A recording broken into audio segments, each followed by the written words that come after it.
Saudara-saudara yang Majelis Jemaat mengucapkan selamat datang dan selamat beribadah di GPIB Paulus Jakarta. Kiranya kesetiaan beribadah kita merupakan ungkapan syukur nyata melalui kehidupan persekutuan yang membawa berkat bagi kita dan sesama dering selama ibadah berlangsung. Ruang ibadah bagi ibu dengan anak batita atau yang menyusui tersedia di ruang kolintang atau teras pertemuan. Ibadah hari Minggu keempat Prapaskah ini dilayani oleh Pendeta Dewi Sinta sebagai pelayan firman beserta segenap presbiter dan pelayan yang bertugas. Melalui ibadah ini kita diajak untuk menghayati tema menaati perintah Allah. Saudara-saudara terkasih, marilah berdiri.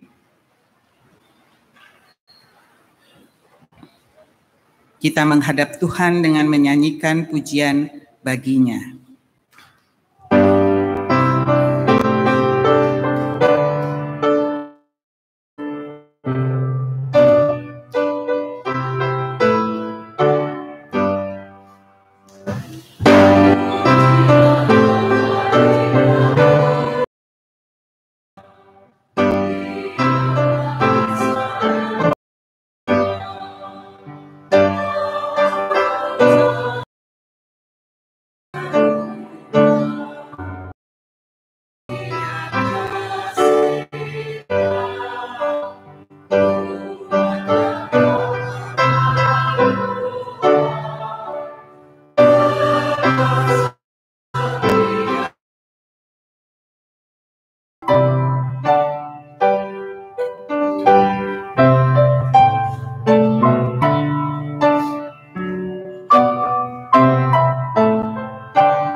Beginilah nas pembimbing bagi kita menurut Kitab Bilangan pasal yang pertama ayat yang ke-54.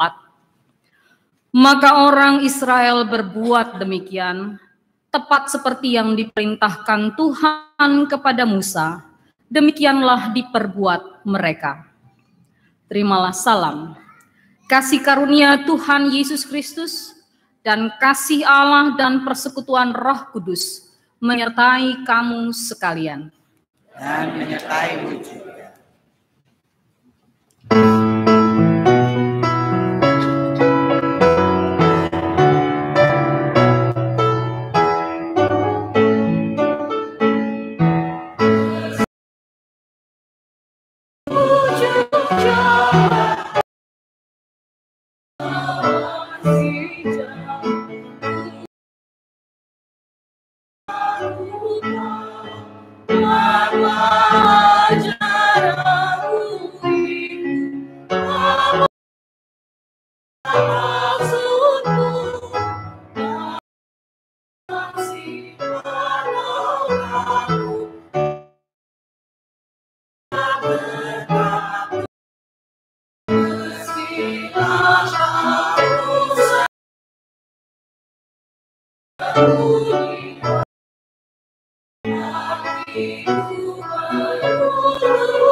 Jemaat dipersilakan duduk.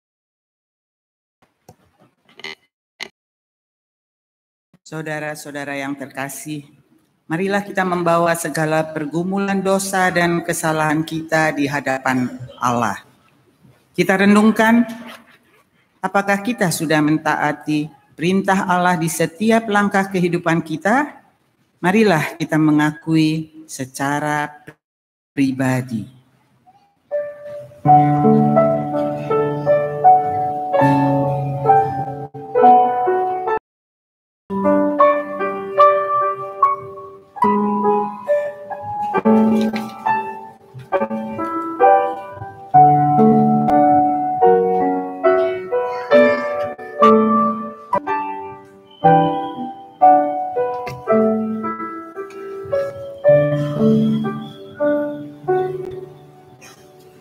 Ya, ubahkanlah hati dan pikiran kami,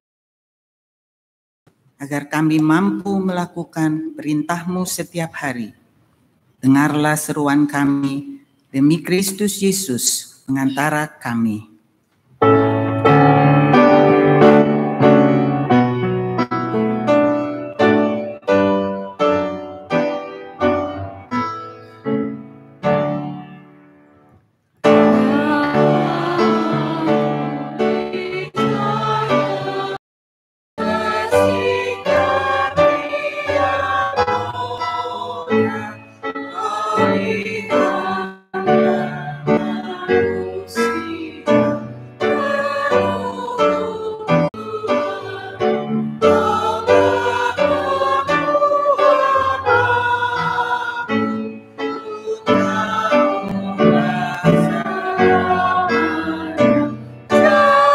Pasal 43 ayat 25.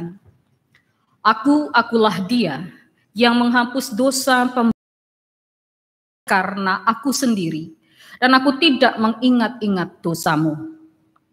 Berdasarkan ayat tersebut, sebagai pelayan Tuhan Yesus Kristus, kami memberitakan bahwa pengampunan dosa telah berlaku bagi kita semua di dalam nama Sang Tritunggal Maha Kudus, Bapa, Anak, dan Roh Kudus. Syukur kepada Tuhan. Amin.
Di dalam tekad kita untuk membaharui hidup dengan berkomitmen untuk hidup sesuai perintah Allah dengan tuntunan Roh Kudus, beginilah disampaikan perintah hidup baru.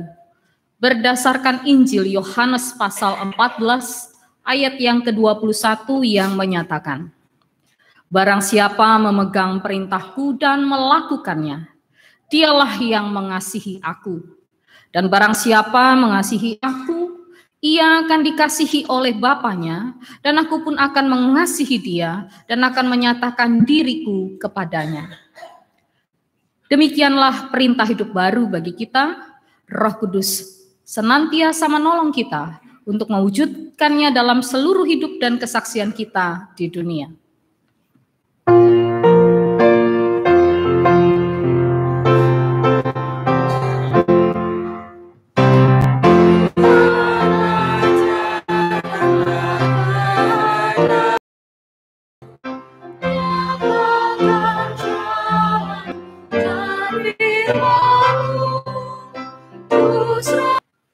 Pujian kepada Tuhan dipersembahkan oleh paduan suara Uki Prodipak dengan 2 lagu berturut-turut, Allah Sanggup dan Di Bawah Kepak Sayapmu.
Shalom Bapak Ibu dan saudara-saudari semua.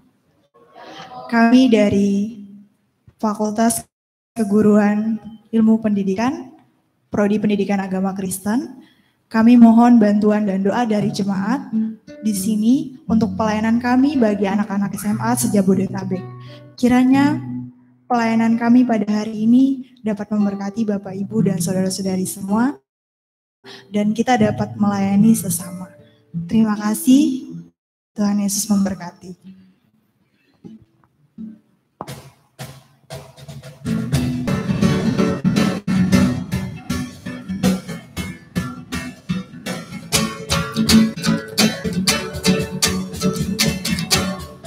Aku ingin selalu bawaku terbang tinggi, hasil langit biru, bagaikan raja wali. Melintasi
Ibu Bapak, Saudara yang dikasihi Tuhan Yesus Kristus, kita bersama akan membaca serta merenungkan firman Tuhan dalam ibadah ini.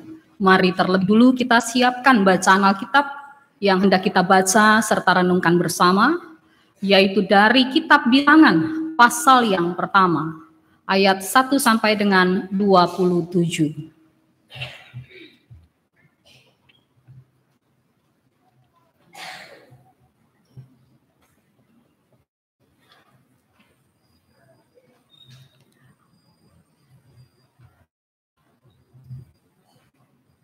Dan bila kita sudah mendapatkan bacaan Alkitab tersebut, mari bersama kita berdoa. Bapa kami bertahta dalam kerajaan surga, kami sungguh mengucap syukur dalam perkenan-Mu ya Tuhan, Engkau menolong kami bersama-sama hadir beribadah di pagi hari ini. Kami hendak menghayati kebaikan kasih Tuhan dalam hidup kami melalui kebenaran firman-Mu. Kami mohon kepadamu Tuhan, berkenanlah kuasa Roh-Mu yang kudus, menolong setiap hati dan pikiran kami dalam memahami maksud Tuhan lewat firman-Mu yang hendak kami baca dan renungkan ini. Sebab pengetahuan kami terbatas, kemampuan kami terbatas.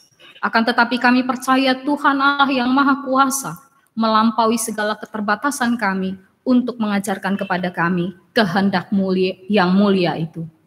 Kiranya Engkau berkenan atas kami dan melayakkan kami, serta melayakkan hamba-Mu ini di dalam pewartaan firman Tuhan. Demi nama Tuhan Yesus yang adalah Juru Selamat kami berdoa. Amin. Marilah kita berdiri. Kita bersuka cita menyebut pembacaan Alkitab. Hosiana.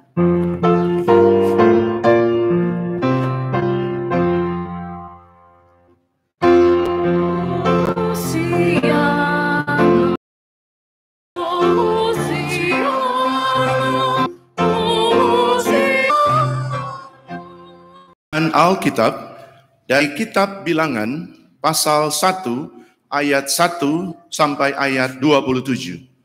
Kita membacanya secara silih berganti.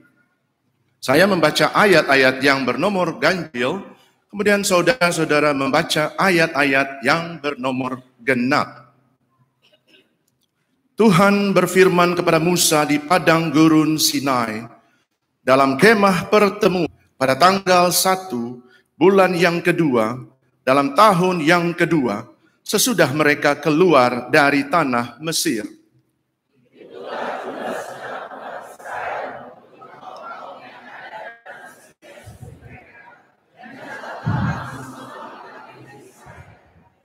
Yang berumur 20 tahun ke atas dan yang sanggup berperang orang demi orang.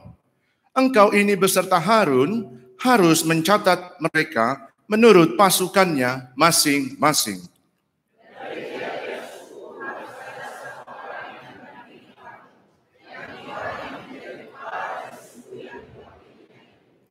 Dan inilah nama semua orang yang harus mendampingi kamu. Dari suku Ruben, Elizur bin Shedeur.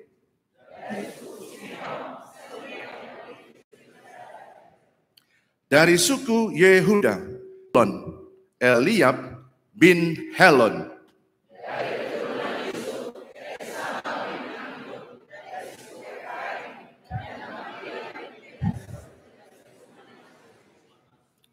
Dari suku Benyamin, Abidan bin Gideoni.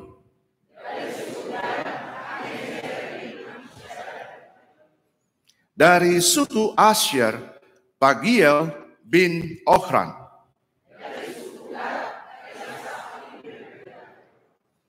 Dari suku Naftali, Ahira bin Enan.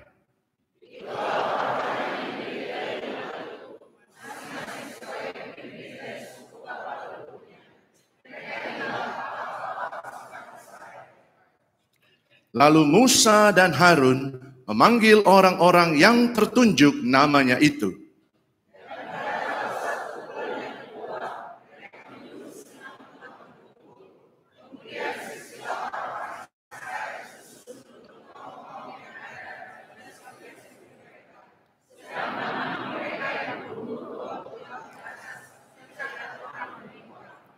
seperti yang diperintahkan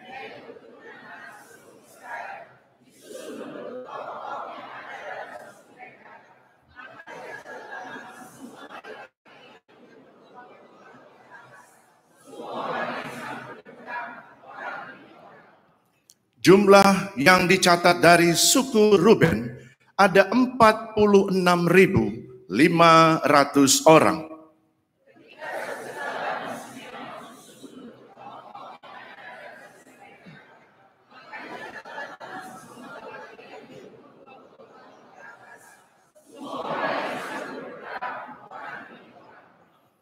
Jumlah yang dicatat dari suku Simeon ada 59.300 orang.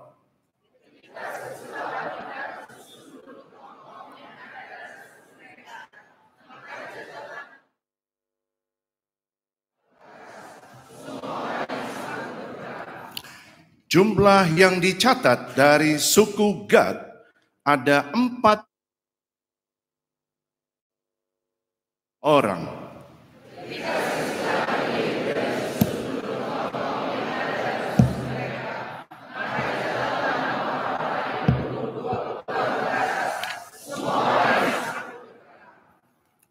Jumlah yang dicatat dari suku Yehuda ada 74.600 orang.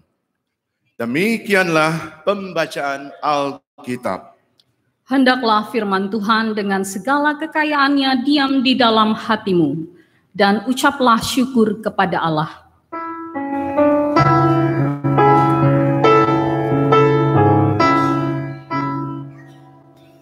Kepadamu puji, segala kemuliaan.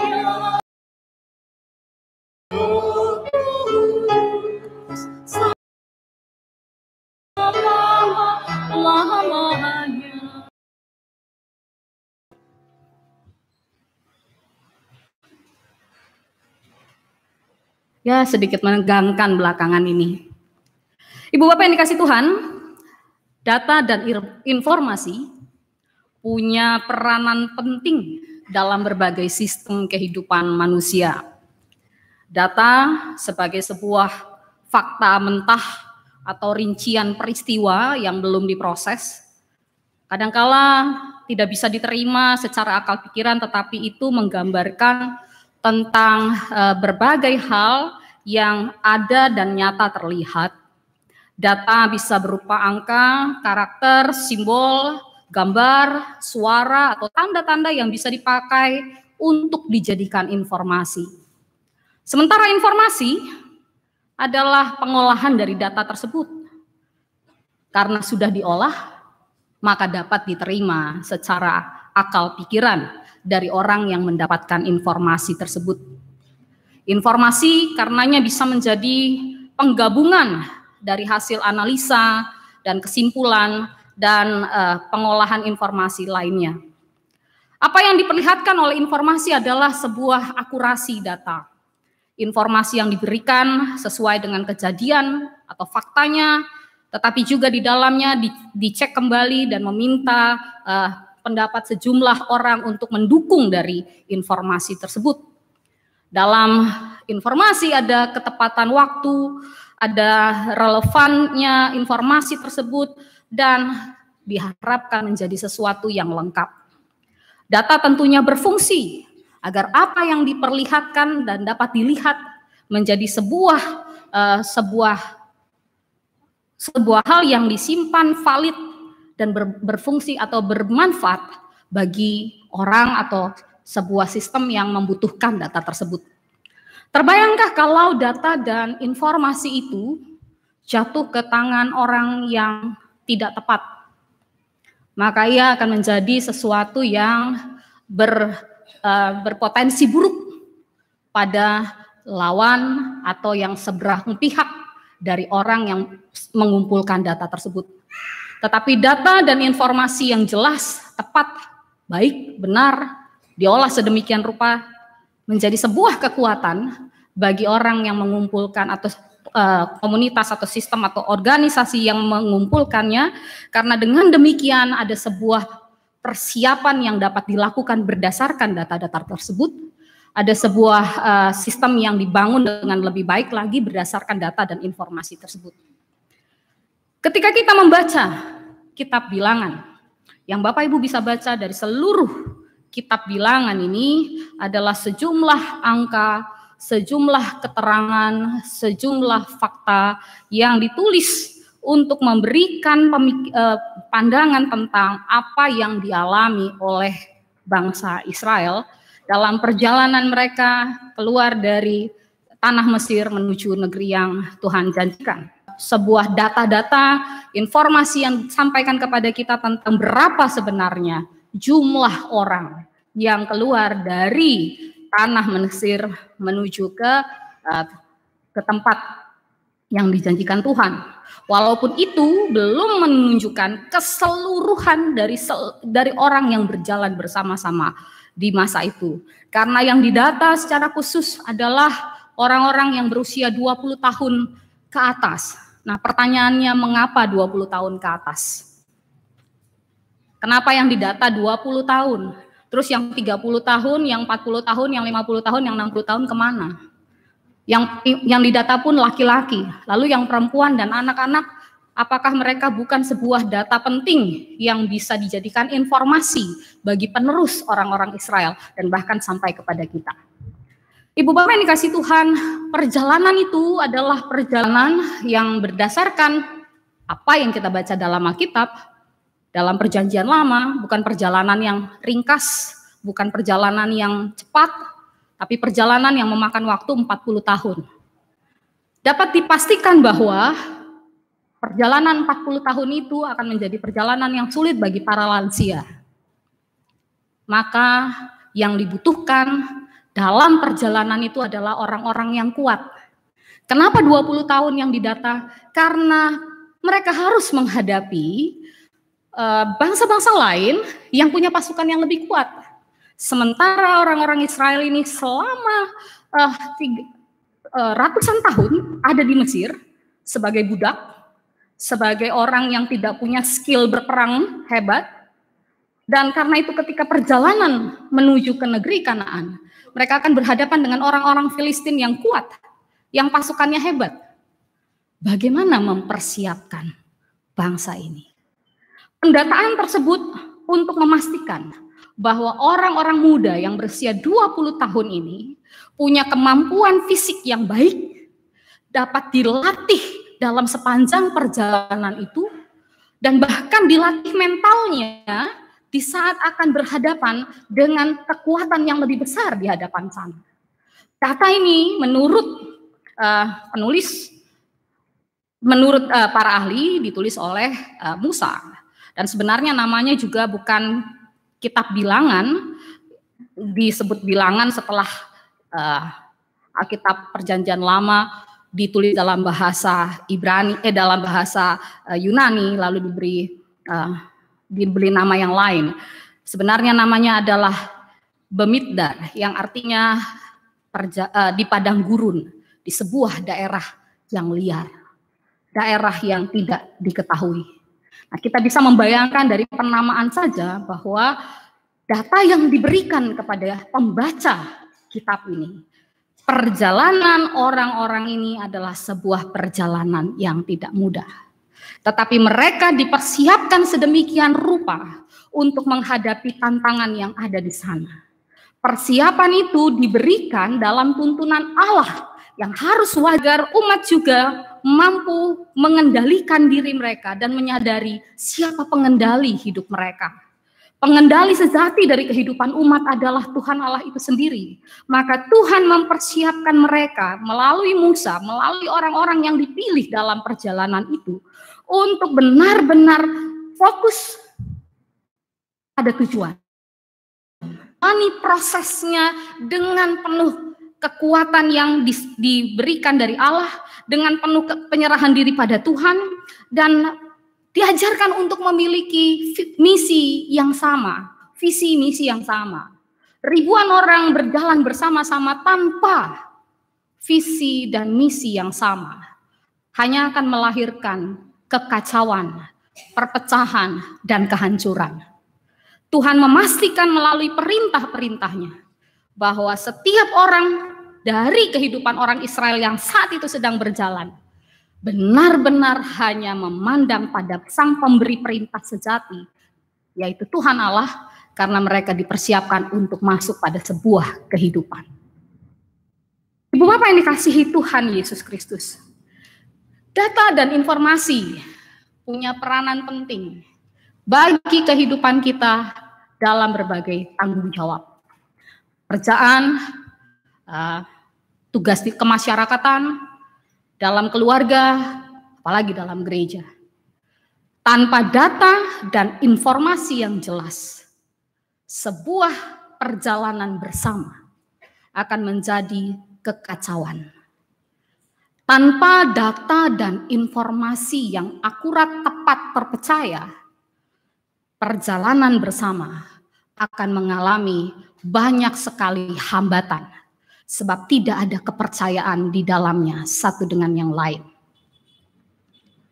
Ibu Bapak yang dikasihi Tuhan, sejak Februari kemarin sampai dengan sekarang ini, begitu banyak data dan informasi yang kita serap terkait dengan COVID-19. Dan semua orang menjadi panik, takut, cemas, khawatir. Rupa-rupanya memang kita takut mati. Kita takut tiba-tiba kita mendapatkan virus itu. Reaksi masyarakat dunia terhadap isu COVID-19 ini memicu banyak hal yang kita anggap bahkan kok nggak masuk akal ya orang rebutan toilet paper. Kok nggak masuk akal ya orang rebutan masker, harganya sampai 300.000 satu kotak. Kepanikan adalah hal yang paling berbahaya ketika data dan informasi tidak sampai secara akurat, tepat, terpercaya pada kita. Itu membuat kita menciptakan kepanikan-kepanikan berikutnya, seperti efek domino. Bayangkan, efeknya juga bahkan sampai di gereja, di persekutuan. Penyebaran yang cukup berpengaruh besar pada gereja pada Korea Selatan juga karena itu terjadi di gereja. Dan kita belajar dari semua pengalaman itu. Bagaimana kita mempersiapkan diri kita menghadapi situasi di masa yang akan datang. Tentu saja kita dapat memaklumi ketakutan dan kecemasan yang seperti itu. Tapi satu hal yang pengkhotbah ajarkan kepada kita, bahwa ketenangan diri adalah prinsip penting dalam menghadapi segala sesuatu. Tidak ada orang yang oleh karena kecemasan, ketakutan, kekhawatirannya, bahkan Yesus pun mengatakan itu. Tidak ada orang yang oleh karena kekhawatirannya dapat menambahkan satu hasta pada jalan hidupnya. Tidak ada orang yang oleh karena ketakutannya dapat menyelesaikan masalahnya dengan baik. Maka tenanglah, jangan berbagi kepanikan. Kalau kita panik, tenangkan diri kita. Jangan berbagi ketakutan. Kalau kita takut, tenangkan pikiran dan batin kita. Lalu mencari informasi yang tepat, akurat, dengan data yang terpercaya. Apakah COVID-19 benar-benar tidak bisa disembuhkan? Datanya mengatakan puluhan ribu orang sembuh dari sekian ribu orang yang mati. Dan itu pun memberikan sebuah semangat bahwa ada yang dipersiapkan untuk menghadapi situasi itu. Kita di gereja menghadapi juga kondisi yang kurang lebih sama. Kita khawatir pertemuan-pertemuan seperti ini dapat menjadi kesempatan kita berbagi virus dengan yang lain. Padahal kalau boleh jujur, Bukan cuma virus COVID yang kita bagikan. Kadang-kadang virus gosip juga kita bagikan. Benar nggak? Ya, belum sesuai fakta, kita bagi-bagi. Lebih berbahaya sebenarnya itu. Tapi yang saya mau katakan adalah Bapak Ibu, pada saat situasi yang seperti begini, sesungguhnya kita sedang diberi kesempatan untuk benar-benar meneduhkan diri kita, menenangkan diri kita. 2 minggu nanti anak-anak kita tidak bersekolah, mereka tinggal di rumah, yang kuliah juga tinggal di rumah. Punya bayangan nggak kira-kira 2 minggu mau ngapain? Ya, dari pintu ke pintu, pintu kamar, pintu rumah, pintu kamar mandi, pintu pagar, nggak jadi balik lagi. Dari pintu ke pintu. 4L deh. Lu lagi. Lihat dia lagi. Apa yang akan kita lakukan dalam 2 minggu ini? Ketika situasinya di lockdown. Nah, disinilah kita sedang bersama-sama menghayati bahwa Tuhan hadir dalam keterbatasan kita untuk mengajarkan kepada kita yang terbatas ini hidup dengan bijaksana. Ketika kita menghadapi virus COVID ini, kita jadi menyadari gaya hidup kita yang tidak sehat. Kita jadi menyadari ketidakpedulian kita terhadap sesama akan berbuah apa pada kehidupan itu sendiri. Kita jadi menyadari bagaimana kita harus membangun kesehatan diri kita secara jasmani, tetapi juga secara mental. Dan bahkan lebih dari itu, kita sedang menyadari bersama tentang bagaimana kita juga sehat secara rohani. Gara-gara COVID ini, yang rajin berdoa banyak. Bener. Ya, dia melangkah ke rumah, keluar dari rumah dia berdoa, Tuhan tolong di perjalanan jauhkan dari segala macam virus-virus. Nah, selama ini kemana aja? Doanya apa? Ya Tuhan, nanti saya akan berjumpa dengan orang-orang tertentu untuk bisnis saya. Berilah saya kesehatan dan kekuatan. Kemarin dia nggak berdoa begitu. Tapi disinilah kita pun menyadari, sehebat-hebatnya manusia tetaplah pribadi yang terbatas. Dia tidak akan pernah bisa melampaui keterbatasan yang Maha Kuasa.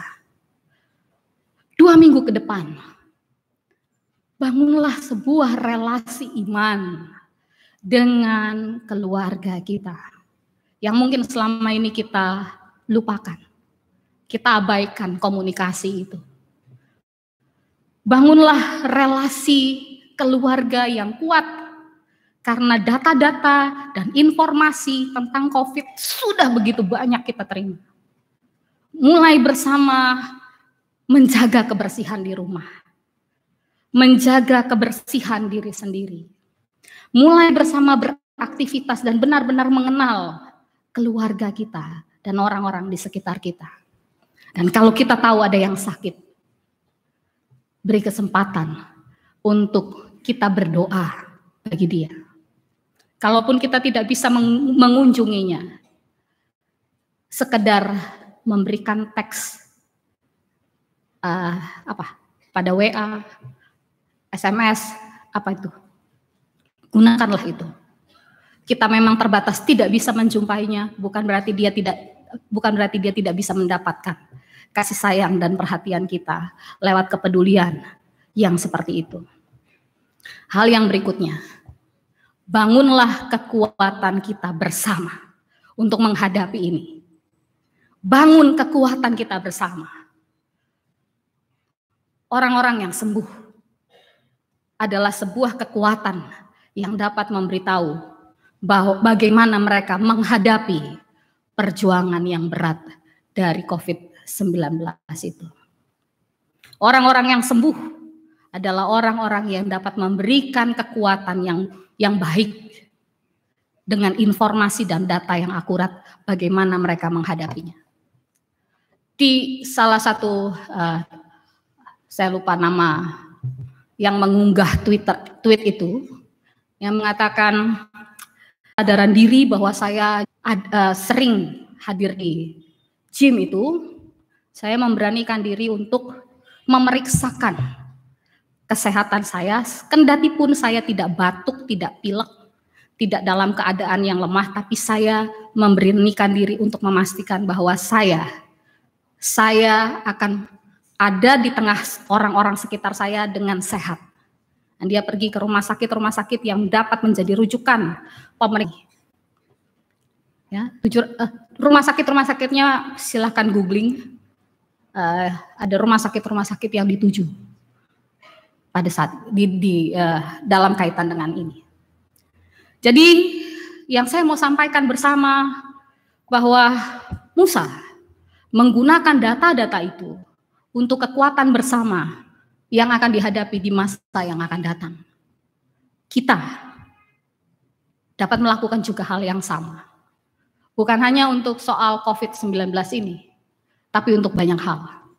Data-data yang akurat, jelas, terpercaya menjadi kekuatan bagi kita bersama untuk menghadapi masa depan yang lebih baik. Data-data yang akurat, terpercaya, dan bahkan bisa membuat kita siap menghadapi tantangan seburuk apapun. Di atas semuanya itu, ketahuilah, Tuhan mengendalikan hidup kita. Tuhan mengendalikan hidup kita. Bagaimanapun, sadarilah kita terbatas, tapi Tuhan Maha Kuasa melampaui keterbatasan kita. Sadarilah bahwa setiap langkah kita adalah sebuah langkah yang dijalani bukan dengan kekuatan kita, tetapi hanya oleh karena kasih karunia Allah yang diberikan kepada kita. Maka benarlah bahwa hidup itu adalah kesempatan.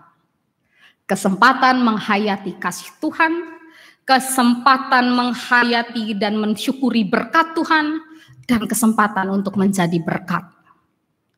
Gunakan data dan informasi yang kita ketahui, yang kita punya secara jelas, akurat, terpercaya untuk persiapan kita di masa yang akan datang dan tetap dalam kendali serta tuntunan Tuhan. Tuhan Yesus menolong dan memampukan kita. Amin.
Tuhan Gereja Kristus di segala waktu dan tempat. Bersama-sama kita ikrarkan pengakuan percaya kita menurut rumusan pengakuan iman rasuli. Dengan sikap sempurna, biarlah hati dan mulut kita berkata, aku percaya kepada Allah, Bapa yang Maha Kuasa, Khalik langit dan bumi, dan kepada Yesus Kristus, anaknya yang tunggal Tuhan kita, yang dikandung daripada Roh Kudus, lahir dari anak darah Maria, yang menderita di bawah pemerintahan Pontius Pilatus, disalibkan, mati dan dikuburkan, turun ke dalam kerajaan maut. Pada hari yang ketiga, bangkit pula dari antara orang mati, naik ke surga, duduk sebelah kanan Allah, Bapa yang Maha Kuasa, dan akan datang dari sana untuk menghakimi orang yang hidup dan yang mati. Aku percaya pada Roh Kudus, gereja yang kudus dan am, persekutuan orang kudus, pengampunan dosa, kebangkitan daging, dan hidup yang kekal. Silakan duduk.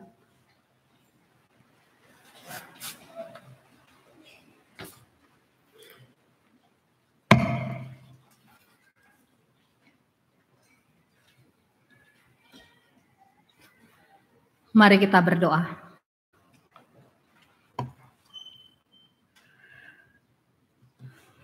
Bapa di dalam surga, kami sungguh mengucap syukur kepadamu. Engkau berkenan menolong kami dalam terang firman-Mu ya Tuhan, untuk mengajarkan kepada kami betapa pentingnya kami benar-benar mengandalkan tuntunan Tuhan dalam hidup kami. Apa yang ada di sekitar kami, yang boleh kami lihat, kami saksikan, dan memberikan kepada kami data-data dan informasi untuk kami saat ini, kiranya benar-benar kami lihat dengan baik dan kami telaah dengan baik sebagai sebuah persiapan dalam menghadapi masa depan kami. Kami percaya hidup kami adalah pemberian Tuhan, anugerah yang mahal yang Tuhan sediakan bagi kami. Kami percaya bahwa Engkau menyediakan tuntunan-Mu di dalam segala pergumulan yang kami hadapi. Dan Engkau berikan kepada kami hikmat-Mu, supaya kami bijaksana dan tidak tergesa-gesa di dalam pikiran kami, dalam segala tindakan serta keputusan yang kami ambil. Terima kasih Tuhan, kami bersyukur untuk kekuatan yang Tuhan beri hari ini, dan yang seterusnya Tuhan kami imani tersedia bagi kami. Mampukan kami melangkah dalam tuntunan-Mu ya Tuhan. Biarlah kami terus memandang kepadamu karena dalam penyerahan diri kami pada Tuhan, di sana tersedia ketenangan, kedamaian, kelegaan, sukacita, damai sejahtera. Terima kasih Tuhan, kami bersyukur kami boleh datang beribadah pagi hari ini. Di tengah segala keadaan yang belakangan ini membuat bukan hanya di Indonesia tetapi di seluruh dunia berada dalam kecemasan. Pandemi COVID-19 telah memberikan kepada manusia sebuah kesadaran tentang betapa pentingnya menghargai kehidupan yang Tuhan beri, kesehatan yang Tuhan percayakan kepada kami, dan betapa pentingnya kami peduli untuk menjaga bersama kehidupan ini dengan juga berbagi hal yang baik dengan sesama. Peduli bahwa kesehatan kami berdampak pada kesehatan orang lain. Tuhan tolonglah agar kami juga benar-benar mendukung keputusan pemerintah saat ini ketika tempat-tempat pertemuan dan berbagai kebijakan lain yang diambil pemerintah untuk menghentikan penyebaran COVID-19 ini. Kiranya kami juga tidak meremehkan segala informasi dan data yang kami terima, melainkan menggunakan segala informasi dan data itu untuk membangun kekuatan bersama. Tuhan berkati para dokter, tenaga medis yang saat ini sedang berusaha segenap tenaga di seluruh dunia untuk menghadapi virus COVID-19 ini. Betapa lelahnya mereka bekerja, berusaha, betapa kuatnya tekanan-tekanan yang diberikan kepada mereka. Berkati mereka dengan kesehatan dan kekuatan ya Tuhan. Berkati pasien yang terindikasi corona, Tuhan tolonglah supaya juga mereka mendapatkan kekuatan yang baru dari Tuhan. Melalui obat yang digunakan, perawatan medis yang dijalani, kuasa Tuhan bekerja untuk mendatangkan kesembuhan bagi mereka. Kami berdoa agar segala kepanikan yang ada terjadi oleh karena isu COVID-19 ini di dunia benar-benar boleh dihadapi dengan lebih bijaksana. Khusus kami berdoa agar pemerintah negara Republik Indonesia diberikan hikmat Tuhan supaya keputusan-keputusan yang diambil benar-benar bijaksana, tepat, berdasarkan data dan informasi yang akurat, dan biarlah juga segala ketenangan yang asalnya daripadamu Tuhan melingkupi seluruh rakyat negara Republik Indonesia ini. Biarlah kami sebagai warga gereja, Tuhan juga mampukan untuk menyebarkan hal-hal yang positif, menyebarkan ketenangan, menyebarkan pikiran-pikiran yang positif, agar di tengah situasi yang seperti ini, masing-masing menyadari punya tanggung jawab untuk berbagi kehidupan dengan bijaksana. Kami berdoa ya Bapa, bagi keberadaan kami masing-masing. Engkau mengenal setiap kami dengan segala pergumulan yang kami hadapi.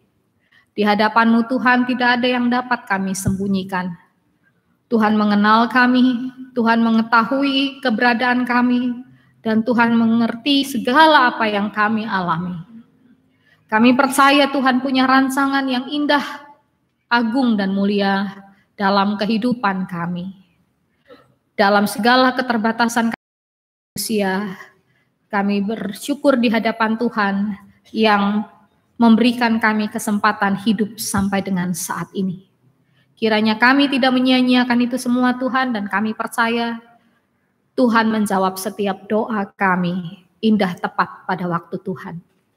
Berikan hikmat dan kesabaran dalam menanggung segala sesuatu, dan janganlah biarkan kami bermegah dalam setiap keberhasilan dan bahkan melupakan Tuhan dalam setiap kesuksesan. Karena keberhasilan kami, kesuksesan kami, kesehatan, kekuatan yang kami terima sampai dengan hari ini, semua adalah pemberian Tuhan. Mampukan kami untuk selalu mengucap syukur dalam segala hal, karena kami tahu itu semua adalah kehendak-Mu yang Tuhan ingin kami nyatakan dalam kehidupan sehari-hari. Kami berdoa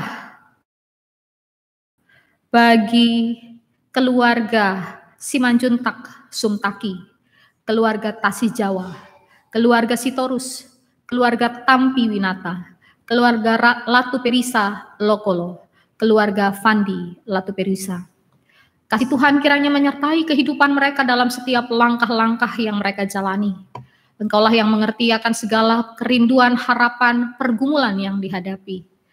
Biarlah terjadi segala yang terbaik menurut maksud Tuhan dalam kehidupan keluarga-keluarga ini. Dan biarlah iman mereka semakin bertambah-tambah di dalam Kristus. Sebab apa yang Tuhan buat bagi Bapak Bisman Simamora, Ibu Siti Simamora, Ibu Ana Rompas, Ibu Eha Saing Praset, Friko Lokolo, Bapak Pendeta Paulus Kariso Rumambi, Bapak Pendeta Melkisedek Puimera, Ibu Pendeta Yakoba Marlen Yosep, Bapak Penatua Mangara Pangaribuan, Ibu Pendeta Eli Debel. Tuhan, juga kami berdoa bagi para pendeta yang dalam keadaan sakit saat ini. Kami berdoa dalam perawatan yang dijalani oleh saudara-saudara terkasih kami. Pulihkan keadaan mereka melalui obat yang digunakan, melalui perawatan medis yang dijalani. Tuhan beri kesembuhan dan kekuatan pada tubuh mereka. Kami tidak mengerti apa yang akan terjadi di hadapan kami. Tapi satu hal yang kami percayai, Tuhan yang bersama kami di masa lalu, Tuhan yang bersama kami di masa kini, adalah Tuhan yang sama, yang memberi kami kesempatan melihat hari depan kami. Kami berdoa agar saudara-saudara terkasih kami ini juga melihat hari esok mereka di dalam Tuhan, dengan kesembuhan dan kekuatan yang Tuhan sediakan bagi gerejamu, bagi setiap orang, bagi segala orang yang bergumul di tengah situasi yang berat. Terima kasih ya Tuhan, kami bersyukur untuk gerejamu GPIB Paulus ini. Di tempat ini kami beribadah, di tempat ini kami mengimani Tuhan memberkati tubuh kami dengan kesehatan dan kekuatan. Tuhan memberkati iman kami, Tuhan memberkati mental kami, Tuhan memberkati jiwa kami. Sehingga kami bukan hanya sehat dalam tubuh, tapi sehat di dalam jiwa, di dalam mental, di dalam iman kami. Tuhan yang memberi kami hidup, Tuhan yang sediakan segala sesuatunya bagi kami. Berkati majelis jemaat yang Tuhan pakai melayani di jemaat ini bersama dengan pengurus Kenam Pelkat dan komisi-komisi yang ada. Tuhan tolong dan mampukan para pelayan Tuhan ini mengerjakan tugas tanggung jawab dengan sukacita. Beri mereka kesehatan dan kekuatan tuntunan-Mu dan berkatilah keluarga mereka. Agar keluarga mereka pun juga mendapatkan kekuatan yang dari-Mu Tuhan dalam menopang pelayanan orang-orang yang mereka kasihi ini.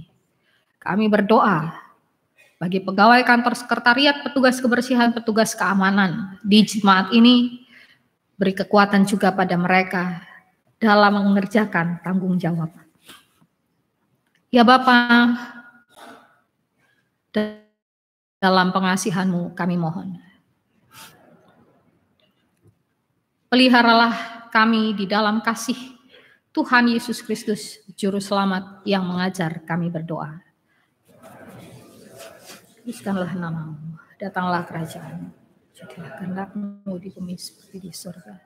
Berilah kami pada hari ini makanan kami yang secukupnya, dan ampunilah kami akan kesalahan kami, seperti kami juga mengampuni orang yang bersalah pada kami. Janganlah membawa kami dalam pencobaan, tetapi lepaskanlah kami daripada yang jahat.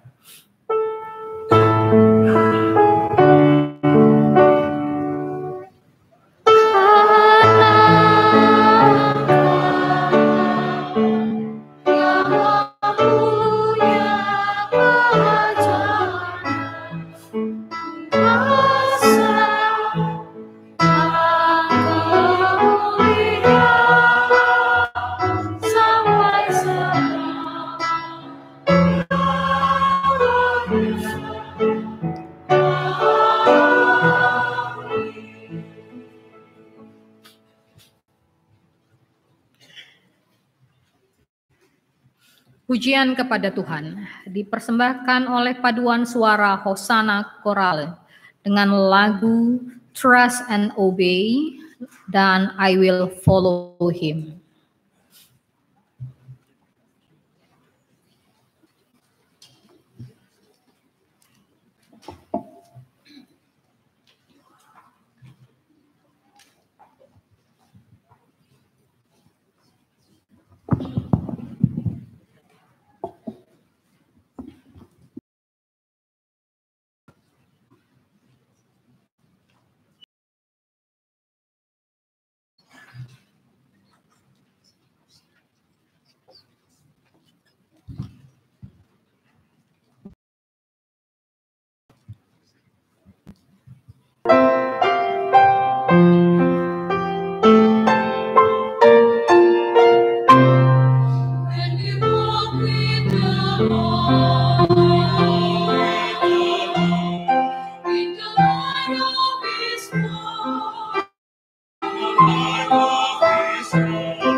What we do is good.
Saudara-saudara, mari kita bersyukur kepada Tuhan dengan memberikan persembahan baginya. Dengarlah nas Alkitab dalam surat Efesus pasal 5 ayat ke-20 yang menyatakan, ucaplah syukur senantiasa atas segala sesuatu dalam nama Tuhan kita Yesus Kristus kepada Allah dan Bapa kita. Sesuai dengan surat edaran Majelis Sinode GPIB mengenai imbauan menghadapi virus corona, maka untuk sementara pundi tidak diedarkan. Umat diarahkan untuk memberikan persembahan dan aksi Rp2.000 per hari per keluarga pada kotak-kotak yang tersedia atau melalui transfer, mesin edisi, atau aplikasi dompet digital. Umat dihimbau untuk memberikan persembahan dimulai dari sisi kanan dan kiri, kemudian selanjutnya dari sebelah kiri dan kanan, sesuai dengan arahan dari presbiter yang bertugas.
Bait berikutnya.